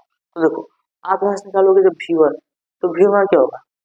I into R. क्यों? क्योंकि अब विभवांतर क्या है? V1। अब देखो इसमें धारा क्या आएगी? I, और उसका प्रतिरोध क्या है? R। तो क्या हो जाएगा? V बराबर I R। इसको बनाना समीकरण पहले। फिर ध्यान से देखो, अगर इसका विभवांतर निकालो क्या होगा? V2 बराबर I R2। क्या होगा? देखो ध्यान से, R2 है आपका प्रतिरोध, इसमें धारा आपकी कौन जा रही है? I जा रही है, इसमें धारा नहीं बदलेगा, धारा क्या है? I, और यहाँ प्रतिरोध क्या है? R2। तो क्या हो जाएगा? V2 आपका I R2। इसको बनाना समीकरण 2। इसी प्रकार अगर आप इसका निकालोगे तो विभवांतर V3, तो V3 क्या होगा? V बराबर होगा I R3। इसको बनाना समीकरण 3। समझ आया? क्योंकि यहाँ पर आपका धारा वही जा रही है, प्रतिरोध आपका R3, क्या हो जाएगा? V बराबर I R3। समझ आ गया? अब ध्यान से देखो, यहाँ जो विभवांतर है, यहाँ जो विभवांतर, यहाँ जो, ये तीनों विभवांतर उत्पन्न हो रहा है, लेकिन ये मिले कहाँ से? ये आपको मिले हैं बैटरीज। किससे मिले हैं? बैटरीज। यानी ये जो विभवांतर दे रहा है इसी से तीनों उत्पन्न हुए हैं, तो इन तीनों का योग इसके बराबर है, इसके बराबर है। तो कुल विभवांतर क्या होगा? बैटरी विभवांतर के बराबर होगा। तब क्या लिखोगे? कुल विभवांतर बैटरी के विभवांतर के बराबर होगा। अगर कुल विभवांतर बैटरी विभवांतर बराबर होगा तो आप क्या करो? इन तीनों को जोड़ोगे तो इसके बराबर आ जाएगा। तो आप क्या लिखोगे? V बराबर V1 प्लस V2 प्लस, क्या लिखोगे? V बराबर V1 प्लस V2 प्लस। अब बताओ आपका V1 V2 V3, इन तीनों का आप मान निकाले हो। देखो यहाँ से V1 मान निकाले हो, V2 मान निकाले हो, इन तीनों मान को उठा के यहाँ रख दो, क्या हो जाएगा? देखो यहाँ से क्या हो जाएगा? V बराबर V1 मान कितना है? I R1 प्लस V2 मान I R2 प्लस V3 मान I R3। देखो V1 मान क्या है? I R1, V2 मान क्या है? I R2, V3 मान क्या है? I R3, है इतना। तो अब ध्यान देखो, इतना आपका समझ आ गया। अच्छा इन तीनों में देखो कुछ कॉमन है, तो देखो यहाँ पर क्या कॉमन है? आपका I, तीनों में I क्या है? कॉमन। तो अगर V रहा देखोगे तो आपका I कॉमन मिल जाएगा। I कॉमन लेकर क्या बचेगा? यहाँ से R1 plus R2 plus R3, कितना हो गया? तो देखो आपका क्या प्राप्त हुआ? आपका प्राप्त हो गया V बराबर I कोष्टक में R1 plus R2 plus R3, ये बचा है। अब देखो अगर I को आप पछाने करो तो इधर क्या हो जाएगा? V बटे I, क्या हो जाएगा? V बटे I। अच्छा इसके पहले आप एक चीज और देख सकते हो, देखो यहाँ क्या लिखो? V बराबर I R लिखो, क्या लिखो? V बराबर I R। मतलब v के सामने आई आर लिख सकते हो, क्या लिख सकते हो आई, तो क्या हो जाएगा यहाँ लिख सकते हो आई आर बराबर आई कोष्टक में R1 plus R2 plus R3, ये लिख सकते हो। अब ध्यान दो इस तरफ भी आई इस तरफ भी आई, ऐसा ही क्या हो जाएगा कट जाए, तो आपका आर बराबर क्या आ गया, अब आ गया R1 plus R2 plus R3, क्या आ गया R1 plus R2 plus R3, यानी कि आपका जो प्रतिरोध है इन तीनों का जो प्रतिरोध है उसका जब श्रेणी क्रम में आप जोड़ोगे तो आपका तीनों का योग के बराबर होता है R1 plus R2 plus R3। देखिए जो आ रहा है यहाँ पे ये आपका R इक्विवेलेंट है, R इक्विवेलेंट मतलब तुल्य प्रतिरोध, R इक्विवेलेंट मतलब क्या होता है तुल्य प्रतिरोध, यानी इन तीनों प्रतिरोधों का कुल प्रतिरोध कितना हो, क्योंकि देखो इस बैटरी का जो धारा जा रही उसके रास्ते में कितने प्रतिरोध पड़ रहे हैं, तीन प्रतिरोध, तो इन तीनों प्रतिरोधों का कुल प्रतिरोध कितना होगा, तो R इक्विवेलेंट मतलब होता है R तुल्य, यानी कुल प्रतिरोध कितना होगा R1 plus R2 plus R, समझ आ गया। तो देखिए ये आपका था श्रेणी क्रम संयोजन, ये क्या था श्रेणी क्रम संयोजन, समझ आ गया। चलिए इसको जल्दी से नोट कर लीजिए, अब हम पढ़ेंगे क्या समांतर क्रम संयोजन, चलिए इस नोट कीजिए, श्रेणी क्रम पढ़ चुके हैं, हम क्या पढ़ेंगे समांतर क्रम। अब अगला हमारा क्या है समांतर क्रम संयोजन, समांतर क्रम संयोजन। तो अब समांतर क्रम संयोजन में देखिए कैसे परिपथ में होता कैसे, समांतर क्रम संयोजन परिपथ देखिए ऐसे होता है,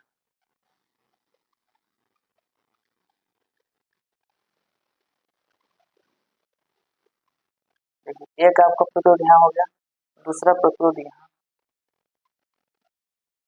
और तीसरा प्रतिरोध नीचे।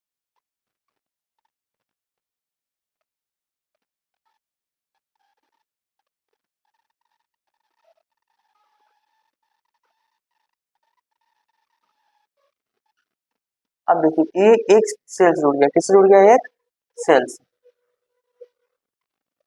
Plus minus. अब इसमें धारा आपको क्या जाएगी, धारा आपकी जाएगी आई, क्या जाएगी आई, यहाँ आपको देखो भी वोल्ट की बैटरी से जोड़ देगा, किस वोल्ट की बैटरी से जोड़ देगा। अब देखिए तीनों प्रतिरोध कहाँ है, अब इस प्रकार के जो संयोजन होता है इसे बोलता है समांतर क्रम संयोजन, क्या बोलता है समांतर क्रम संयोजन। देखो ये आपका हो गया R1, ये हो गया आपका R2 और ये हो गया R3, ये आपका क्या है समांतर क्रम संयोजन। देखो श्रेणी क्रम संयोजन क्या था, सब एक ही तार में लगे, लेकिन समांतर क्रम संयोजन क्या होता है आपका सभी अलग अलग तार में लगे,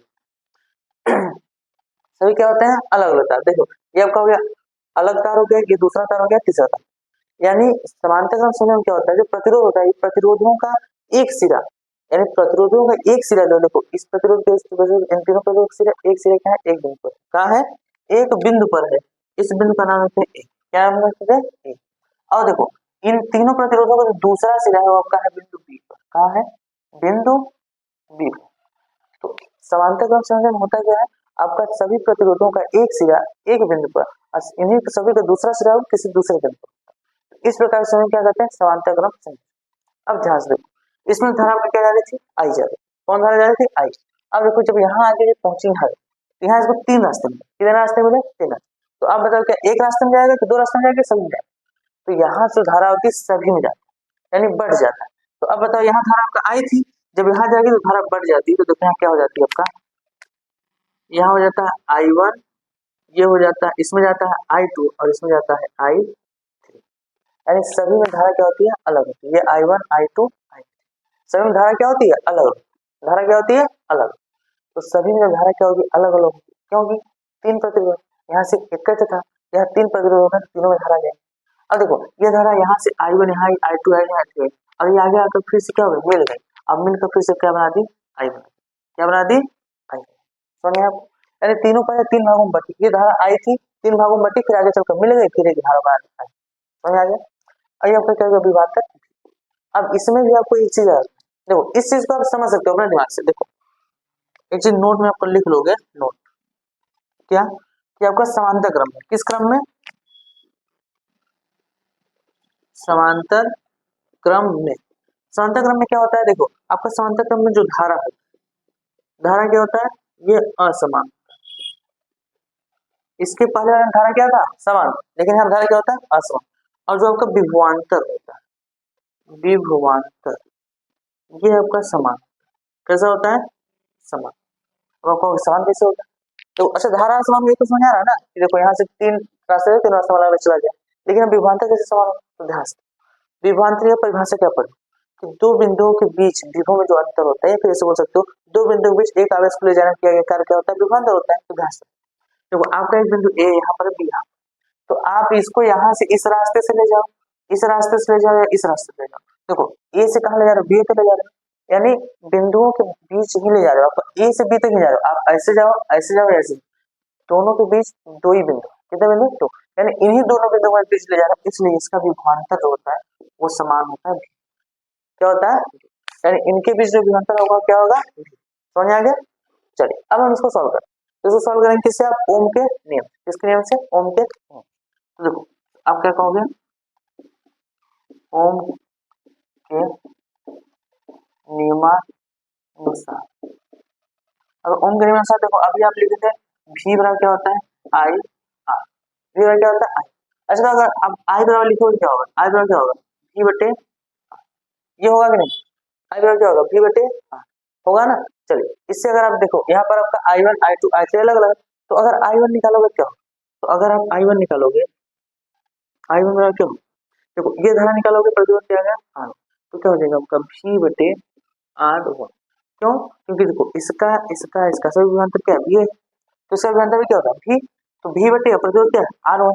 इसी प्रकार अगर आप i2 निकालोगे, ये i1 i2 निकालोगे क्या होगा, v बटे R2 होगा कि नहीं, क्या होगा, I2 का क्या होगा, v बटे R2, समझ आ गया। इसी प्रकार आप I3 निकालो, क्या निकालो, I3, I3 का क्या होगा, v बटे R3, क्या होगा, v बटे R, समझ आ गया। तो यहाँ से I1 I2 I3 इसको निकाल सकते हो। अब आप ये बताओ कि जो धारा I1 I2 I3 वो क्या थी, I3, यानी कुल धारा जो आपका I1 है I2 I3 तीनों में को जोड़ दिया तो I बराबर होगा कि नहीं। तो आप क्या लिखोगे, तो यहाँ लिखोगे परिपथ की कुल धारा, परिपथ की कुल धारा, तो कुल धारा आपका देखो I बराबर क्या होगा, I1 plus I2 plus I3, यानी अगर आप परिपथ कुल धारा देखोगे तो I बराबर क्या होगा, I1 plus I2 plus I3। तो अब बताओ I1 I2 I3 मान आप यहाँ से उठा करा सकते हो, तो रखोगे क्या होगा, देखो अगर आप मान रखोगे तो क्या है, I बराबर I1 का स्थान क्या होगा, v बटे R1, क्या रखोगे, v बटे R1 प्लस I2 का स्थान क्या रखोगे, v बटे R2 प्लस v बटे R3, I3 का स्थान क्या रखोगे, v बटे R। अब इन दोनों देखो ध्यान से देखो, आप इसका कुछ कॉमन है ऊपर से, तो आप लिख सकते हो I बराबर, अगर v कॉमन देखो इसमें v कॉमन लेना होगा क्या होगा, यहाँ पर 1 बचेगा 1 अपान R1 प्लस 1 अपान R2 प्लस 1 अपान R3, क्योंकि यहाँ पर अब क्या है, v ऊपर था, v कॉमन लेंगे तो एक बचेगा, क्या बचेगा एक, तो क्या हो जाएगा a बटे R1 प्लस a बटे R2 प्लस a बटे R। अब आपने अभी यहाँ लिखा है देखो v क्या लिखो, I बराबर क्या लिखो, v बटे R, तो I के सामने v बटे R लिख सकते हो ना, तो यहाँ पर लिख दोगे क्या, v बटे R, किसके सामने, इस I के सामने, I के सामने लिख दिया v बटे R, ये बराबर होगा किसके, v क्वेश्चन में 1 अपान R1 प्लस 1 अपान R2 प्लस 1 अपान R3, इसके बराबर। देखो यहाँ से v का v आपका कट जाएगा तो क्या आ जाएगा, 1 बटे R बराबर 1 बटे R1 प्लस 1 बटे R2 प्लस 1 बटे R3, ये आपका क्या है, ये आपका है प्रतिरोधों का संयोजन, कब, जब प्रतिरोध किसमें जुड़े हो, समांतर क्रम, यानी जब ये प्रतिरोध समांतर क्रम में जुड़े होते हैं, जब प्रतिरोधों का संयोजन क्या होता है, 1 बटे R बराबर 1 बटे R1 प्लस 1 बटे R2 प्लस 1 बटे R3, और आप जानते हो कि प्रतिरोध संयोजन निकालते हो तो आप इसको लिखते हो R इक्विवेलेंट, क्या लिखते हो, R इक्विवेलेंट, समझ आ गया। ये आपका क्या था, समांतर क्रम संयोजन। अब देखिए इसके बाद आपको समांतर क्रम संयोजन कुछ विशेष स्थितियां बता देते हैं, अगर ये स्थितियां आपको याद रहेंगी तो आप देखते ही आंसर बता दोगे, मतलब आपको बस हल करने की जरूरत नहीं पड़ेगी, ये करने की जरूरत भी नहीं पड़ेगी, आप क्या उन स्थितियों का याद रखोगे और डायरेक्ट बता सकते। देखो विशेष स्थितियां क्या, आप यहाँ लिखे हो 1 पर R इक्वल 1 पर R प्लस 1 पर R, देखो इसका जो आपका R तुल्य आता है, क्या आता है R तुल्य, यानी इसका जो कुल परिमाण आता है, याद रखोगे ये बहुत ज्यादा इंपॉर्टेंट है कि हम स्टार रेटेड लाइन लिख रहे हैं, इसको अगर आप याद रख गए तो आपका इस पर अगर समांतर क्रम संयोजन प्रतिरोध में अगर आ गया सवाल तो आप इसको 100% है कि कभी गलत नहीं करो, आप सही ही करके आओ, बस इसको याद रखो। देखो क्या कि समांतर क्रम संयोजन में जो आपका तुल्य प्रतिरोध होता है, तुल्य प्रतिरोध वो सदैव सदैव सबसे कम प्रतिरोध से भी कम होता है। क्या कि आपका समांतर क्रम संयोजन में क्या होता है, तुल्य प्रतिरोध जो होता है सदैव सबसे कम प्रतिरोध से भी क्या होता है, कम। यानी याद रखिए इसका जो मान आएगा ये R1 R2 R3 में जो सबसे छोटा होगा उससे भी इसका मान क्या होगा, छोटा है, उससे भी क्या होगा, इसका मान छोटा है। अभी इसको हम एग्जाम्पल आपको दिखा दे रहे हैं बस। अब इधर देखिए, इसके बाद कुछ और चीजें देखो। इसके बाद क्या है, ये आपका बहुत ही महत्वपूर्ण बिंदु है, इंपॉर्टेंट पॉइंट है, इसको भी आपको समझ के लिखोगे। देखो करना क्या है, यदि देखिए यदि समान प्रकार के n प्रतिरोध, क्या n प्रतिरोध समांतर क्रम में जुड़े हैं, कैसे जुड़े हैं, समांतर क्रम में जुड़े हों तो यदि समान प्रकार के n प्रतिरोध समांतर क्रम में जुड़े हों तो जो इनका तुल्य प्रतिरोध, तो इनका जो आपका तुल्य प्रतिरोध होगा R इक्वलेंट वहां क्या होगा, तो देखो अब इसको कैसे निकालोगे, देखो आपके पास है या प्रतिरोध, यानी आपके पास समान मतलब R, देखिए R1 का मान भी R है, R2 का मान भी कितना है, R है, R3 का मान भी कितना है, R। इसी प्रकार आपके RN प्रतिरोध कितना है, तो इनका जब आप तुल्य प्रतिरोध निकालोगे, क्या निकालोगे, तुल्य प्रतिरोध, तो आपका जो R इक्वलेंट आएगा वो आता है R अपान N, किसके, R अपान N। इसको आप याद रखो कि जब R समान प्रकार के प्रतिरोध होते हैं और N प्रतिरोध, कितने प्रतिरोध, या समान प्रकार के N प्रतिरोध आकर किसमें जुड़े हैं, समांतर क्रम, किसमें जुड़े हैं, समांतर क्रम में, तो आपका R इक्वलेंट क्या होगा, R अपान। इस बात को आप याद रखोगे तो आपको बहुत ही आसानी से हो जाए, समझ आ गया। चलो इसके बाद एक छोटा सा टॉपिक है, इसकी कार्य और ऊर्जा, तो कार्य ऊर्जा को हम देख लेते हैं, इसका हम इसको कुछ सवाल कर रहे हैं, तो जल्दी से इसको नोट कीजिए, बढ़ते हैं। देखिए इसके बाद हम क्या बोल लेते हैं, विद्युत ऊर्जा, कि विद्युत ऊर्जा किसे कहते हैं, तो चलिए देखते हैं क्या, विद्युत ऊर्जा, विद्युत ऊर्जा कि विद्युत ऊर्जा किसे कहते हैं, आखिर विद्युत ऊर्जा होती क्या है। तो देखो विद्युत ऊर्जा एकदम सिंपल है, किसी भी चालक में क्या करते हैं, धारा जब प्रवाहित कराते हैं तो उस धारा प्रवाहित करने में कुछ ना कुछ ऊर्जा खर्च होती है, उसी ऊर्जा के व्यय को, खर्च मतलब खर्च या व्यय को क्या कहते हैं, विद्युत ऊर्जा। तो विद्युत ऊर्जा क्या होती है, देखो विद्युत ऊर्जा होती है किसी चालक में धारा प्रवाहित, किसी चालक में आप आवेश, क्या लिखोगे, आवेश, आवेश प्रवाहित करने में व्यय करने में हुई व्यय ऊर्जा को विद्युत ऊर्जा कहते हैं, क्या कहते हैं, विद्युत ऊर्जा कहते हैं, क्या कहते हैं, विद्युत ऊर्जा कहते हैं। यानी अगर किसी चालक में आवेश प्रवाहित हो रहे हैं तो उसमें आवेश, देखो आपको क्या प्रवाहित हो रहे हैं, आवेश प्रवाहित, तो आवेश प्रवाहित करने में जो ऊर्जा व्यय होती है उसे क्या कहते हैं, विद्युत ऊर्जा। तो विद्युत ऊर्जा देखो होता है, विद्युत ऊर्जा को आपको लिखते हैं ई क्या है आपका, ऊर्जा, ई बराबर आपका होता है V इंटू क्यू, क्या होता है, V इंटू क्यू, यानी जो आपका विद्युत ऊर्जा होता है वो क्या होता है, विद्युत ऊर्जा आपका होता है E बराबर V इंटू क्यू। तो अभी आप इसको लिखिएगा यहाँ पर कि किसी चालक में आवेश प्रवाहित करने में हुई व्यय ऊर्जा को विद्युत ऊर्जा कहते हैं, क्या कहते हैं, विद्युत ऊर्जा। तो आपको विद्युत ऊर्जा जो होगा E बराबर W V इंटू क्यू, समझ आएगा। अब देखिए जो ऊर्जा व्यय होती है उसी को कहते हैं कार्य भी कहा जाता है, क्या कहा जाता है, कार्य। तो अगर आपसे पूछ ले कार्य, तो देखो कार्य क्या होता है, कार्य आपका होता है W, तो W बराबर आपका ये होता है V इंटू क्यू। क्यों, क्योंकि आपका जो देखो किया गया कार्य हो वो ऊर्जा के बराबर, ऊर्जा क्या होता है, बराबर, तो अगर किया गया कार्य ऊर्जा बराबर था तो W V इंटू क्यू। अब ध्यान से देखो ये आपका हो गया V इंटू क्यू, इस पर आप क्या क्या पढ़े, अच्छा तो आप क्यू बराबर क्या पढ़े, क्यू बराबर क्या पढ़े, तो देखो आपने अभी पढ़ा था ये आपका एक सूत्र होता है W, इसका आपने क्यू बराबर क्या पढ़ा है, देखो आप पढ़े थे I बराबर क्यू अपान टी, धारा बराबर क्या पढ़ो, क्यू अपान टी पढ़ोगे। अगर यहाँ से आप क्यू का मान निकालोगे, देखो क्यू बराबर क्या हो जाएगा, टी के गुणा इसमें कर दो, क्या हो जाएगा आई इन टू, क्या हो जाएगा आई इन टू। देखो इस क्यू के साथ आप इसका मान रख सकते हो नहीं, क्योंकि यहाँ हम स्मॉल क्यू लिखे हैं, कैपिटल क्यू दोनों मतलब आवेश, आवेश तो दोनों के साथ है, स्मॉल क्यू से साथ है और कैपिटल क्यू से साथ है। तो इसके साथ में आप कर सकते हो आई टी, तो आपका देखो डब्ल्यू बराबर क्या हो जाएगा, डब्ल्यू बराबर हो जाएगा वी आई टी, क्या हो जाएगा वी आई टी। तो आपका ये भी एक सूत्र है, डब्ल्यू क्या होता है वी आई टी। फिर अभी आप देखते हो कि v बराबर होता है आई इंटू आर, ओम के नियम से।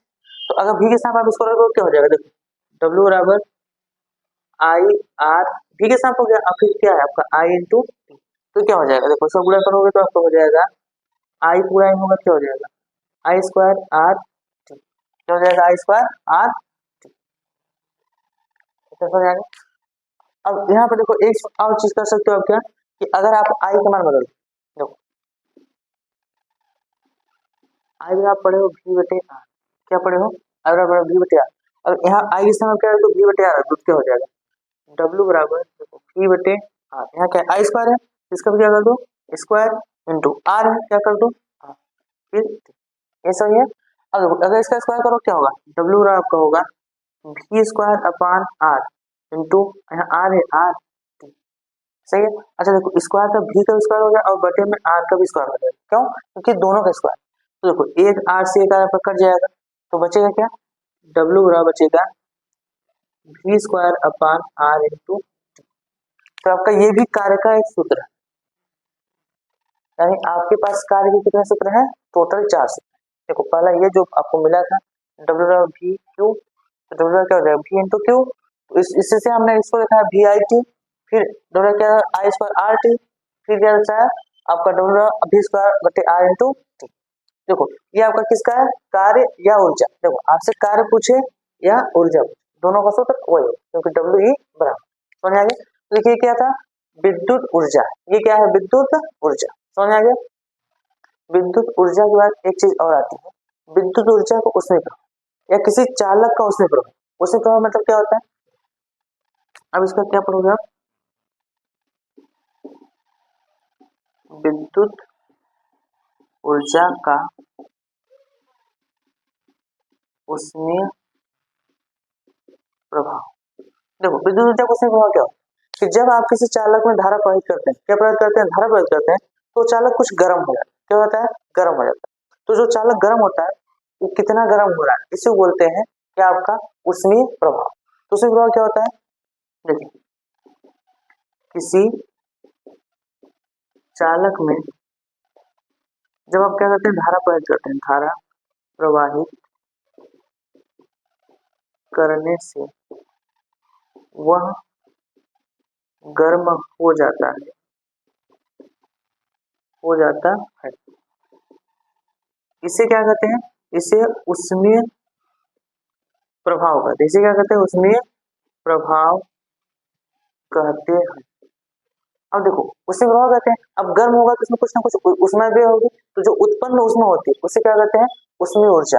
और इसमें जो आपका उत्पन्न ऊष्मा होती है, उत्पन्न ऊष्मा, इसमें उत्पन्न ऊष्मा को क्या कहते हैं ऊष्मीय ऊर्जा कहते हैं। ऊष्मीय ऊर्जा ऐसे को तापीय ऊर्जा भी कहा जाता है, क्या कहा जाता है तापीय ऊर्जा कहते, क्या कहते हैं तापीय ऊर्जा। तो ऊष्मीय ऊर्जा या तापीय ऊर्जा को समझ आया कि जब किसी चालक में धारा प्रवाहित करेंगे तो वो चालक क्या होता है गर्म होगा, गर्म होगा तो उसके गर्म होने की जो प्रक्रिया है उसे क्या कहते हैं ऊष्मीय प्रभाव या तापीय प्रभाव। अब गर्म होने से उसमें क्या कुछ ना कुछ ऊर्जा निकलती है, तो उस ऊर्जा को क्या कहते हैं ऊष्मीय ऊर्जा या तापीय ऊर्जा कहते हैं। तो इसे क्या होता है ऊष्मीय ऊर्जा या तापीय ऊर्जा कहते हैं। इसे किसे पता कहते हैं, इसे पता कहते हैं आई से, इसे सॉरी यच से पता कहते हैं, इसे यच से प्रदर्शित करते हैं, इसे किसे पता कहते हैं यच से। देखो आपका यच बराबर क्या होता है, यच बराबर का होता है W अपान 4.2। अब देखो यहाँ पर यच एक्चुअल में यच हमारा क्या है उस ऊर्जा है, देखिए जो जितने भी ऊर्जा होते हैं वो दूसरे ऊर्जा के बराबर होते हैं, ऊर्जा कार्य के बराबर होते हैं। तो ये सब डब्ल्यू का आधा हो 402 कहाँ से आया, इसी की कहानी समझने के लिए आप थोड़ा सा पीछे देखो। यहाँ पर आप क्या निकालेंगे, ऊर्जा निकालेंगे या कार्य। अच्छा तो ऊर्जा का मात्रक क्या होता है, इसका मात्रक क्या होता है, इसका मात्रक होता है जूल। क्या होता है, यानी यहाँ पर जो आपका ये है कार्य, इसका मात्रक क्या होगा, इसका मात्रक होता है जूल। क्या होता है, जूल। अब यहाँ पर आपको कौन सा है, देखो यहाँ पर ऊर्जा लिखो, उसमें ऊर्जा है, कौन सा ऊर्जा है, उसमें ऊर्जा। तो उसमें ऊर्जा का मात्रक होता है कैलोरी। उसमें ऊर्जा का मात्रक क्या होता है, कैलोरी। क्या होता है, कैलोरी। तो अब याद रखोगे आप, देखो एक कैलोरी में आपका कितना होता है, 402 जूल। कितना होता है कैलोरी में, 402 जूल। एक कैलोरी में 402 जूल होता है। तो जूल को कैलोरी में बदलने के लिए 402 से क्या करते हैं, भाग देते हैं। जूल को देखो, जूल को आपको कैलोरी में बदलना है, 402 से क्या करना पड़ेगा, भाग करना पड़ेगा। इसलिए इसमें डब्ल्यू अपन क्या है 4.2 हो जाएगा।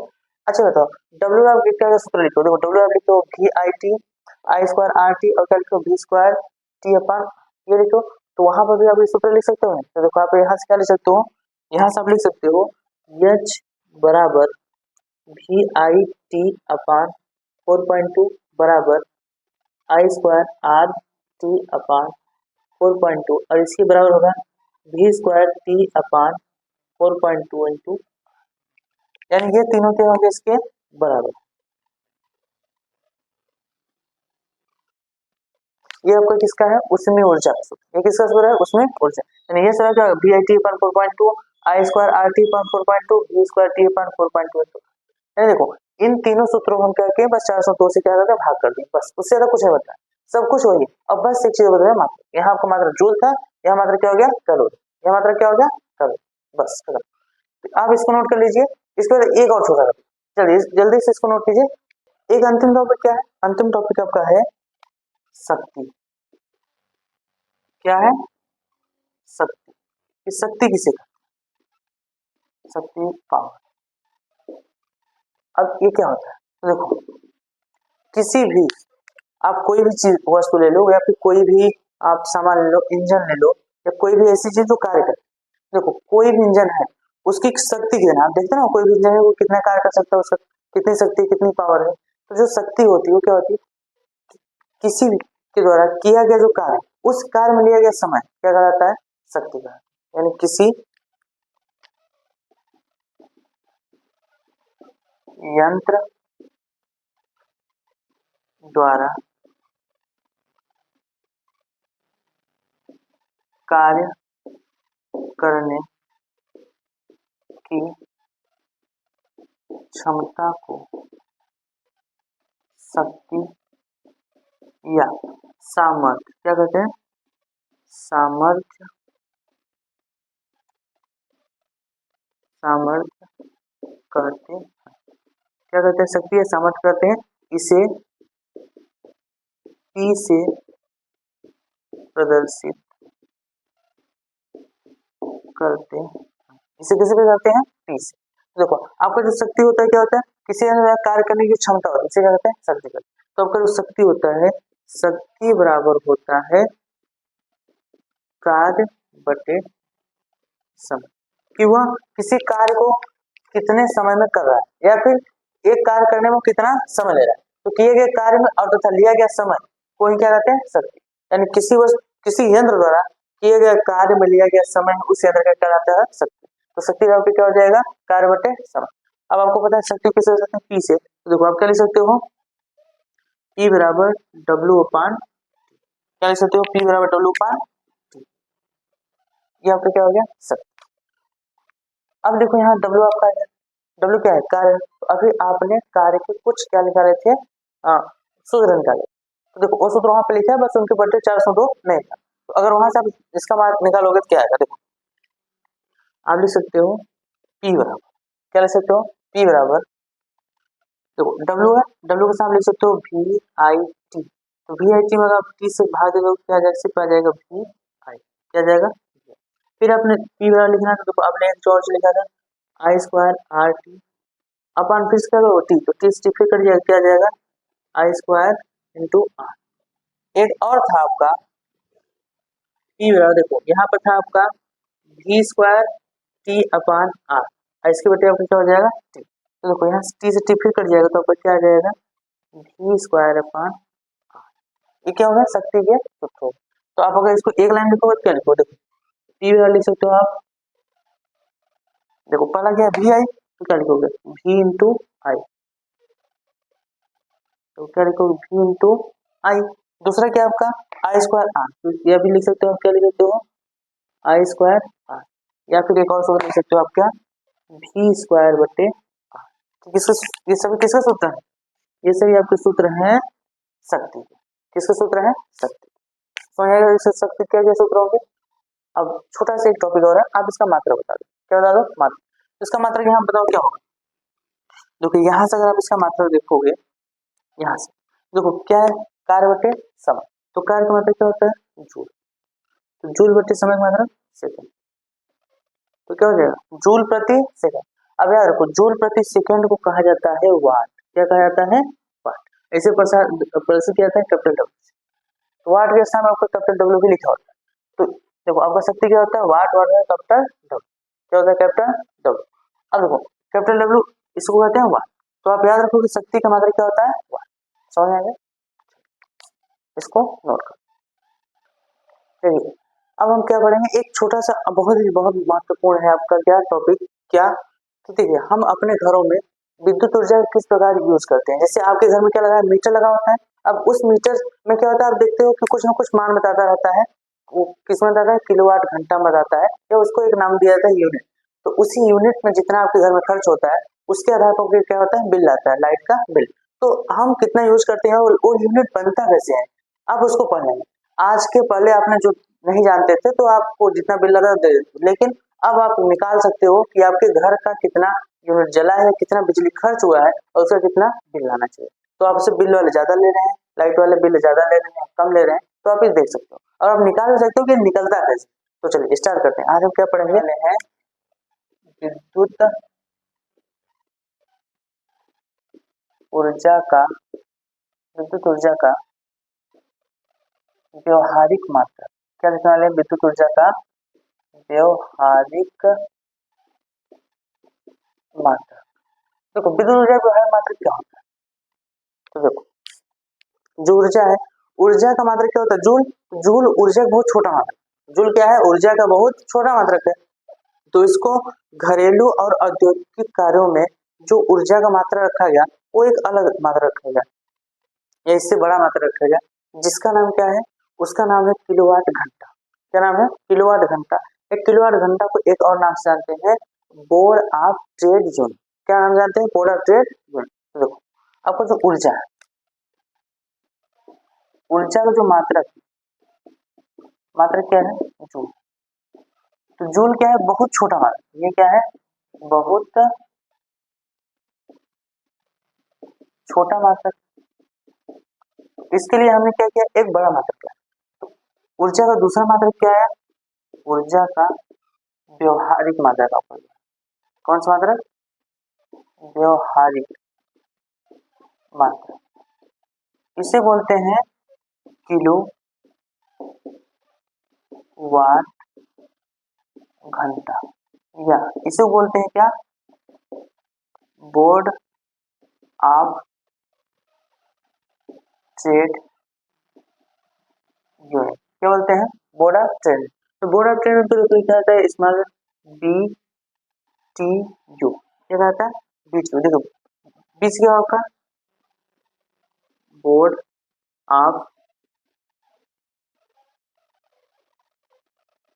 ट्रेड यूनिट, तो ये आपका बीटीयू क्या हो गया बीटीयू। अब देखो बोर्ड ऑफ ट्रेड में बीटीयू को शॉर्ट फॉर्म में कहा जाता है यूनिट, क्या कहा जाता है यूनिट, क्या आपका यूनिट है। तो बीटीयू आपका देखो बीटीयू को ही यूनिट कहा जाता है। अब ये होता क्या है देखो आपका जो ऊर्जा,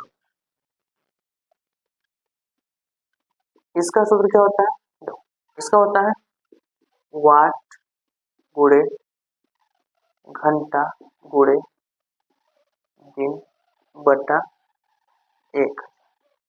ये क्या है आपका ऊर्जा है, कौन सी ऊर्जा जो आपके घर में खर्च होता है। कि देखो आपके जो घर में जितने भी इलेक्ट्रॉनिक चीजें चलती हैं, चाहे वो बल्ब हो गया, रेफ्रिजरेटर एंड फ्रीज हो गया, कूलर हो गया, पंखा हो गया, और भी जो चीजें चलती हैं, इन सभी चीजों में का देखो कुछ ना कुछ लिखा होता है, उसमें ना एक मान लिखा होता है कि कितने वाट का है, कितने वोल्ट का है।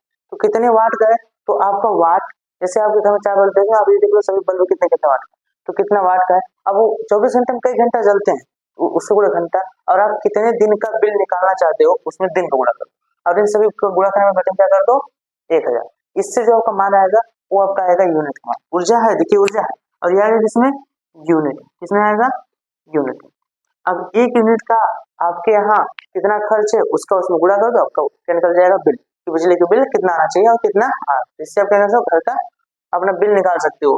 तो ये आपका क्या है, ऊर्जा का व्यवहारिक मात्रा। ये ऊर्जा क्या है, व्यवहारिक मात्रा, क्या है, यूनिट, जो निकले कैसे, वाट गुणे घंटा गुणे दिन बटे 1000। समझ आ गया। तो ये आपका क्या था, विद्युत धारा, यानी आपका ये चैप्टर पूरा कंप्लीट हो गया, विद्युत धारा पूरा चैप्टर क्या हो गया, कंप्लीट हो गया। इसको आप नोट कर लीजिए। अब देखिए इसके बाद जो क्वेश्चन है, क्वेश्चन के साथ पीवाईक्यू और प्रैक्टिस क्वेश्चन हम कराएंगे नेक्स्ट वीडियो में। तो जल्द ही हम नेक्स्ट वीडियो लेकर आएंगे जिसमें आपका पूरा पीवाईक्यू कम से कम पिछले 10 सालों का क्वेश्चन होगा, और साथ ही से प्रैक्टिस क्वेश्चन होंगे। उनको करने के बाद आपको इस चैप्टर में कोई भी कहीं दिक्कत नहीं। तो आज की क्लास यहीं तक रखते हैं, हम नेक्स्ट क्लास में क्वेश्चन प्रैक्टिस करेंगे। और अगर आप चैनल पर ही आ रहा हो तो चैनल को सब्सक्राइब कर लो, वीडियो अच्छा लगा तो लाइक करना मत भूलिएगा, और हाँ अपने दोस्तों के साथ शेयर कर दो जिससे वो भी अपनी तैयारी अच्छे से कर सकें और वो भी अपने एग्जाम को अच्छे से फोड़ सकें, एग्जाम को अच्छे से दे पाए। ठीक है।